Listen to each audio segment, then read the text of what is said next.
তোমাদের কালকে বলতে ভুলে গিয়েছিলাম যে আজকে তো সোমবার, মানে আজকে আমার ফাস্টিং ডে, কারণ প্রত্যেক সোমবারই আমি উপোস করি। আজকে ভ্লগের শুরুটা মন্দির থেকে করেছিলাম এবং এই মন্দির ধোয়ার কিছুটা দায়িত্ব আমার উপর থাকে। আজকে মোটামুটি আমি মন্দিরটা পরিষ্কার টরিষ্কার করে পুজো দিই।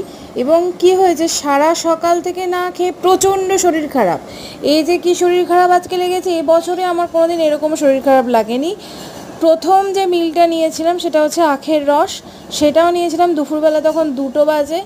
বাড়িতে এসে কোনো ক্রমে এই 3টে ফল, সেটাও বাবার ওখান থেকে প্রসাদ, আমি খেয়ে ঘুমিয়ে পড়েছি। মানে 3 ঘন্টা পুরো মরার মতো ঘুমিয়েছি। আমাকে কেউ মানে আর কি ডাকলেও উঠতে পারবো না, এরকম অবস্থা। মানে এত মাথার যন্ত্রণা হচ্ছে, শরীর কেমন অস্থির করছে, মানে লিটারালি আমি বোঝাতে পারবো না কি হচ্ছিল। তারপরে উঠে আমি চা খেলাম, এখন অনেকটা ফ্রেশ লাগছে। তো কাল থেকে চেষ্টা করবো চ্যালেঞ্জ ভিডিও আনার, জানি না পারবো কি না।